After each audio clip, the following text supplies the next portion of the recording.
unlock the door using the key the Burgomeister gave you.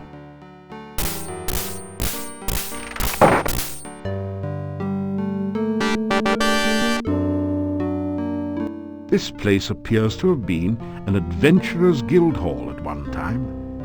Evidently, there are no more adventurers left in Mordavia. The hall is badly in need of maintenance. The finely crafted sword rests within this case, but there doesn't seem to be a door or any way to open the case. A plaque reads, "Break glass in emergency." This desk holds the adventurer's logbook, a quill pen, and an inkwell. A large ring is securely attached to the ceiling. This is a long, sturdy-looking rope with a grapnel hook attached to one end. Some round metal weights lie neatly stacked on the floor. I better hope Dr. Cranium doesn't see them. He'd probably invent the cannon and upset the balance of power. This is either some sort of diabolical device or an exercise machine. Come to think of it, exercise machines are diabolical devices. It's a rare example of the deadly Mordavian moose, distinguishable by its long, fang-like canines. Someone has strung garlic around its neck, probably in hopes that it will stay on the wall.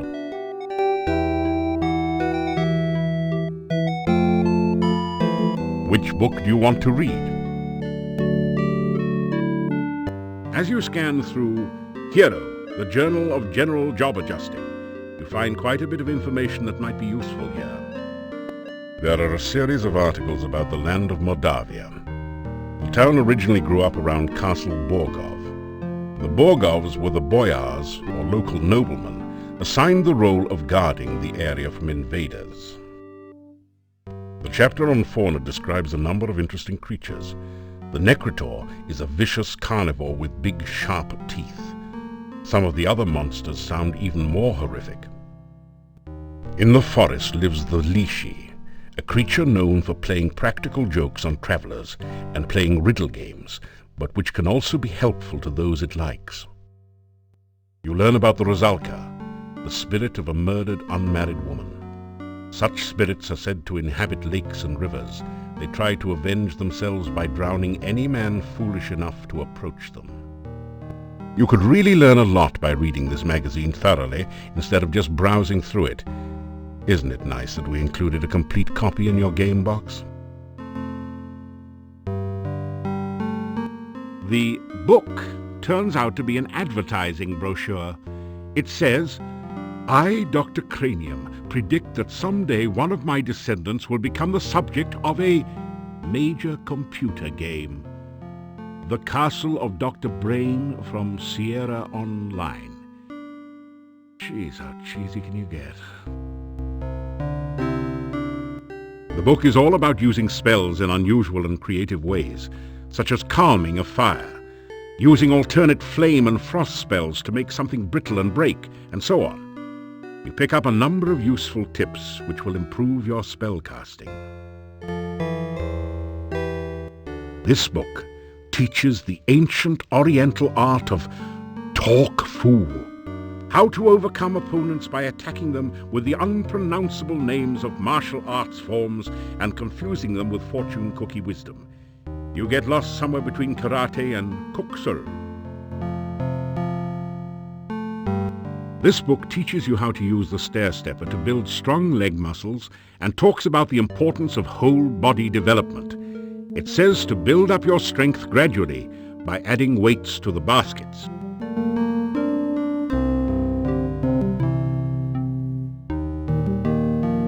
Nice try, but the bookshelf won't budge. If there's a secret passage around here, it's hidden a different way.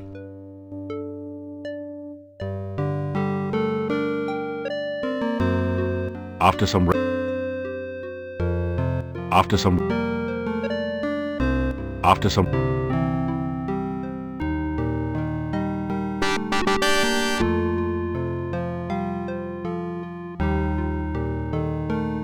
Your legs are too stiff and sore to use this right now.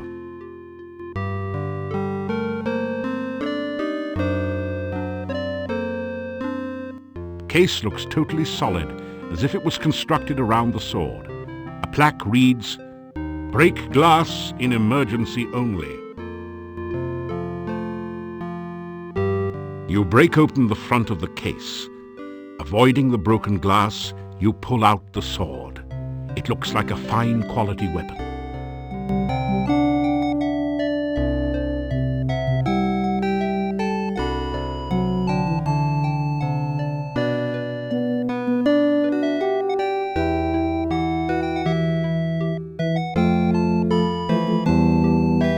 That would be a lot easier if the desk had a drawer.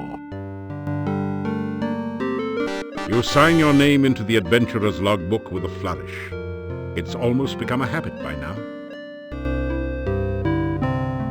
You read in the adventurer's log about some of the exploits of past adventurers in Mordavia. Prominent among them is the story of Pyotr and the Dark One's cult. Near the end of the book, Pyotr tells how he led the armies against the Chernovi cult outside the Dark One's cave. The fighters were trained soldiers, but the cult members fought like madmen. Suddenly the cult members changed their forms and became grotesque monsters. Many of the soldiers panicked and ran. The battle was nearly lost. Then Pyotr heard the voice of Erana. "By all my will, I banish you too." The voice was cut off. The cult members screamed and ran. Pyotr entered the cave and searched for some sign of life. All he could find were the grotesque remains of cult members. The only sign of Erana was her magical staff lying on the ground. Pyotr picked it up and left the cave, knowing that Erana was beyond his help. Pyotr then tells how he brought the staff back to town and placed it in the town square. A garden of flowers instantly sprang up around it. Near the end of the book, Pyotr tells that he was going to seek out the rituals of the Dark One and destroy them. There are no later entries.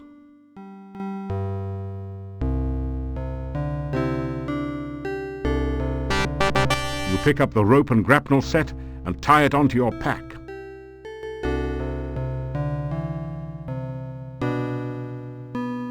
After some rest, you feel better. After some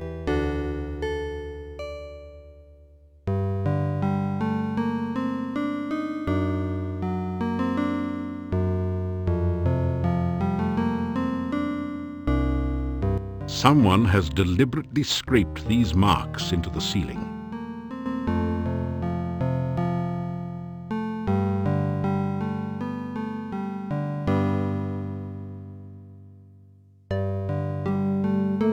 A portrait of an adventurer long gone hangs on the wall here. A small plaque at the base reads, "Pyotr, Paladin." The painting shows a proud-looking adventurer standing on an obviously defeated dragon. It might have had more impact if the dragon wasn't just as obviously winking. The plaque says, "Wish you were here in Silmeria, Dunstan."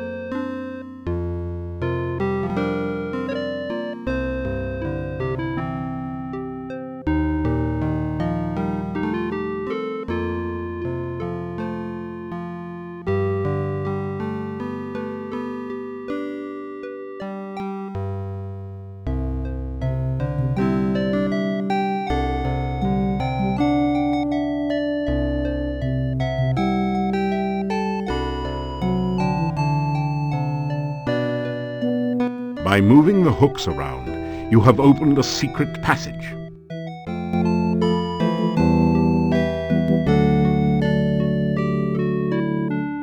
After some rest, you feel better.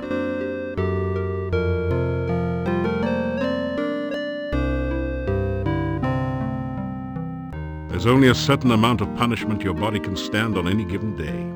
Enough pain, enough gain for now. Try again tomorrow.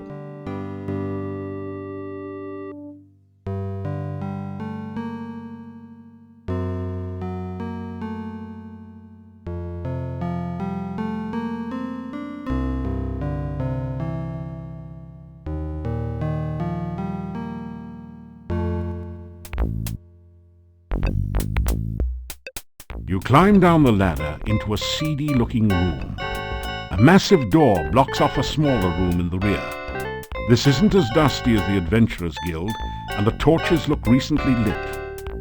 Your eye is drawn to the Thieves Guild recruiting poster on the back wall. It gives you fond memories of your home guild. Behind the innocent-looking surface of this room lies great danger. You sense that traps for the unwary are everywhere. This is a Thieves Guild recruiting poster, featuring a sophisticated worldly master thief. In an early excess of 3D poster art techniques, the artist has arranged the poster so that the thief is holding an actual plastic card. A legend at the bottom says, "Don't thieve home without it."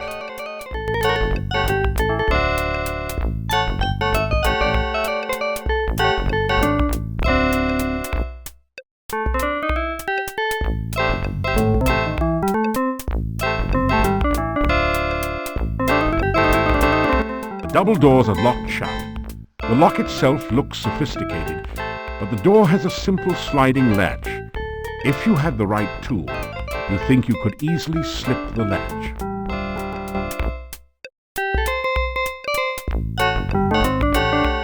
You slip the guild membership card between the doors and unlatch the lock. Your guild card.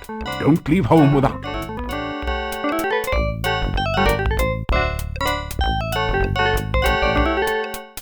There are a number of fascinating books about thief techniques on the bookshelves. Of special interest is the one on disarming traps. It says that with the new Mark II Thieves toolkits and a bit of skill in picking locks, you can locate and disarm almost any mechanical trap. In the section on surviving magical traps, the book suggests taking up religion. There is also a book on thief marks that tells you all about this secret language of thieves. You learn a number of new symbols and combinations.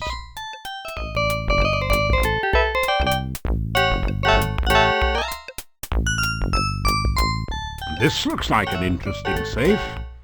Another fine product of the Filch Safe Company. But you can't for the life of you figure out how anyone can open a safe with no knob.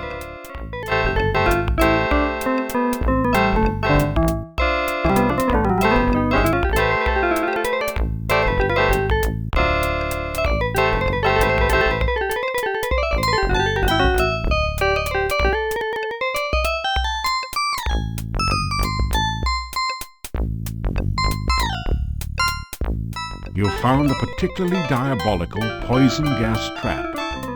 Fortunately, it's just like one of those described in the book on traps, so you are able to disarm it.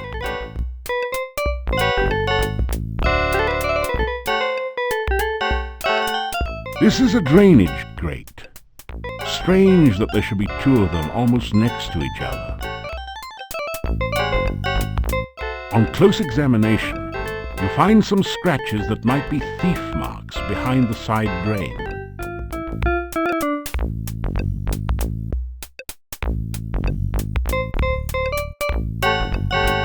Rummaging around under the floor drain, you find a round knob with a point on one side, which you pick up. Thieves have had to clean up after themselves since a few unfortunate accidents with maintenance personnel.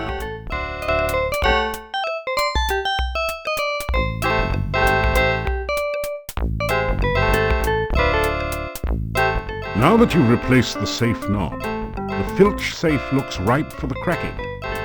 You know, kind of like a walnut. To open the safe, you will need to spell out the combination with alternating right and left turns.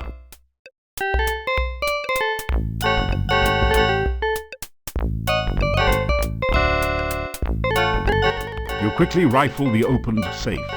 Unfortunately, it looks as though legions of Thieves Guild initiates have been here before you, as all the money is gone. You do find 5 throwing daggers placed here for, well, safekeeping.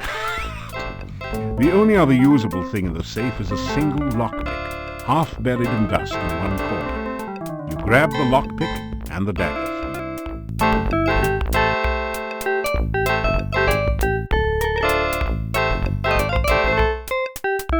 Ah, that did it. The lock springs open with a satisfying snick. Inside the desk you find a complete and hardly used Mark II Thieves' Toolkit. It has all the latest facilities for opening the toughest locks, cracking safes, and disarming mechanical traps. There is one lockpick missing from the set, so you add yours to it. You also find a fancy match set of 3 throwing daggers, which you add to your collection. Finally, you find some sort of diary or logbook in the desk. The title of the book reads, Memoirs of a Master Manipulator. Modest, eh? You take it out and set it on the desk, but it's a little heavy to carry around with you. You leaf through the Chief Thief's logbook. An interesting entry speaks of a proposed night raid on the castle. The guild members would use the secret passage to avoid notice. You wonder which secret passage that might be. A later entry in different handwriting indicates how far the guild had declined recently. It seems to be just a bunch of doodling and some nonsense words.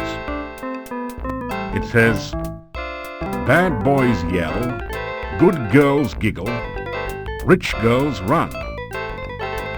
Not quite on the same standard as a nighttime castle raid. One of the final entries says, Fred and Frank caught out at night without hooks.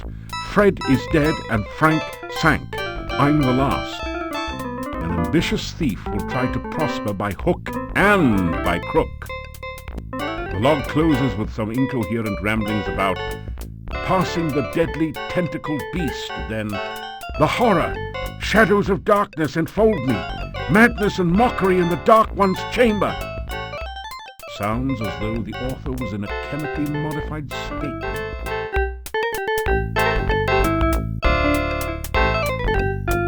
You depress the barrel tap, but nothing comes out. Instead, the barrel slides across the wall to reveal some sort of mechanism. This is a door unlocking mechanism. To operate it, push each of the tiles until all 9 tiles have been set to the correct pattern to open the door.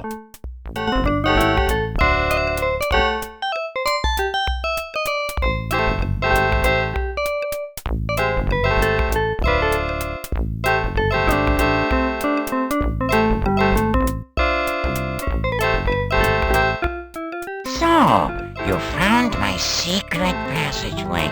You must excuse me, I'm not quite myself anymore. Oh, don't worry, I won't hurt you. It is good to talk to someone again. It has been so very long since anyone has been here. But I'm forgetting my manners. Welcome to Mordavia. I am the chief thief here. I'm also the only thief here other than you, but that is beside the point.